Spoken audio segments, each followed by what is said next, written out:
टिळकनगर बालविद्या मंदिर Dombivli standard 3rd subject environment study science chapter 12 our need for food. Welcome children, today we will start our environment study session with a wonderful lesson, our need for food.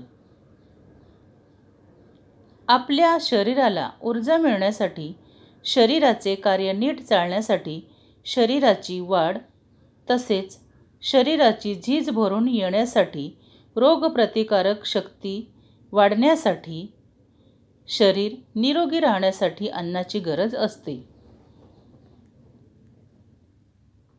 Can you tell this girl had become very thin and weak during her illness after a few days. She recovered and became fit and healthy again. What helped her to recover? आजारपणात ही मुलगी खूप अशक्त झाली होती. काही दिवसांनी ती बरी झाली. त्यानंतर ती कशामुळे सुधारली?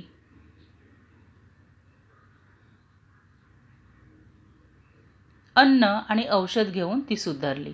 Can you tell what make this baby gain height and weight? बाळाची उंची आणि वजन यात वाढ कशामुळे झाली?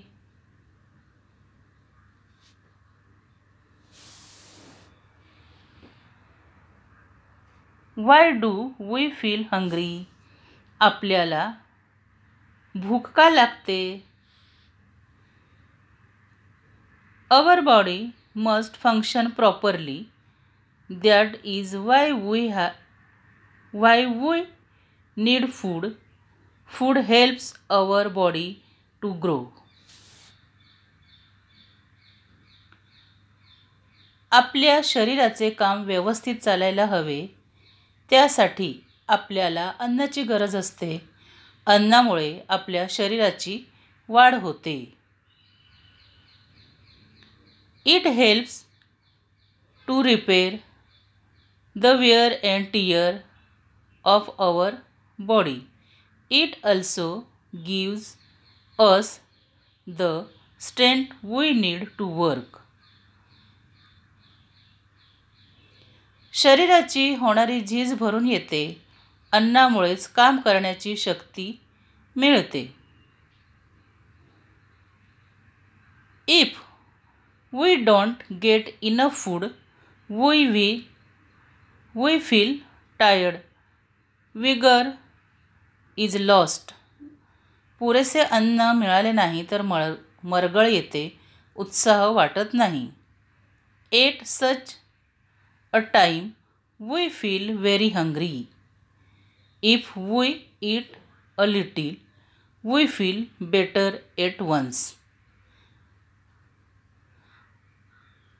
अशा वेळी खूप भूक लागते आणि थोडे खाल्ले म्हणजेच लगेच बरे वाटते.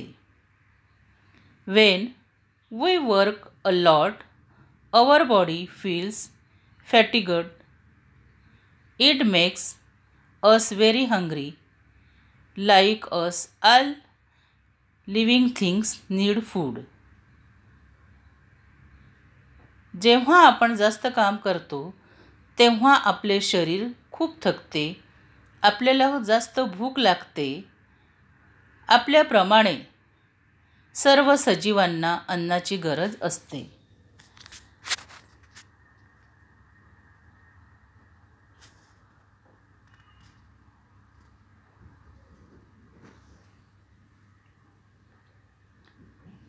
To each their own food.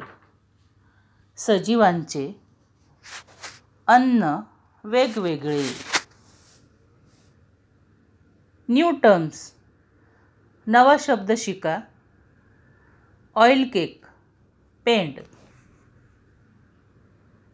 The fibrous part that is left after extracting oil from seeds such as groundnut, sesame or cottonseed is pressed into slabs.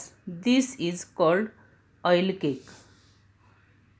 तीळ, शेंगदाणे, सरकी अशा बियांपासून तेल काढून झाल्यावर उरलेला चोथा काही ठिकाणी याला ढेप असेही म्हणतात. आंबोण. आंबोण. A fermented mixture of oil cake, jaggery and coarse particles of grain mixed in water and used as animal feed. गूळ, धान्याची भरड आणि पेंड पाण्यात एकत्र कालवून ते मिश्रण आंबवल्यानंतर तयार होणारा पदार्थ म्हणजे आंबोण. All living things need food, but all living things do not eat the same kind of food. प्रत्येक सजीवाला अन्नाची गरज असते, पण सर्व सजीव एकाच प्रकारचे अन्न खात नाहीत. People who keep cattle feed them grass and hay, and also oil cake and ambon. Besides grass and hay, horses are given Bengal gram, हरभरा, soaked in water. गाई म्हशी पाळणारे लोक त्यांना गवत तर देतातच, पण आंबोण आणि पेंड सुद्धा देतात. घोड्यांना गवताबरोबर भिजवलेला हरभरा देखील देतात. Goats and sheep eat the leaves of various kinds of shrubs besides eating grass. शेळ्या आणि मेंढ्या गवताबरोबर निरनिराळ्या झुडपांचा पालाही खातात. Cats love to drink milk, but they like mice just as much.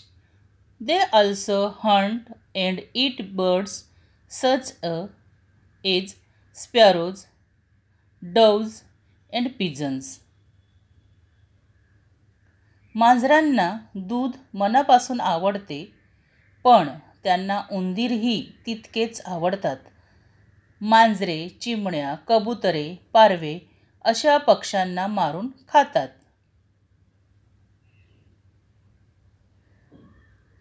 Dogs may eat chapatis or bhakris, but they prefer to eat meat. People who keep dogs or cats give them meat and fish also. कुत्र्यांना आपण पोळी भाकरी देतो, पण कुत्र्यांना मांस जास्त आवडते. मांजरांना आणि कुत्र्यांना पाळणारे लोक त्यांना मांस, मासळी खायला देतात.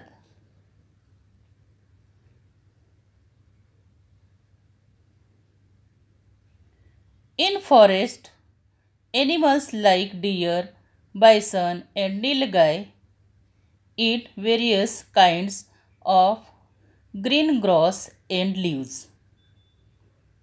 जंगलात हरिण, नीलगाई, गवे असे प्राणी असतात. ते हिरवा पाला खाऊन राहतात.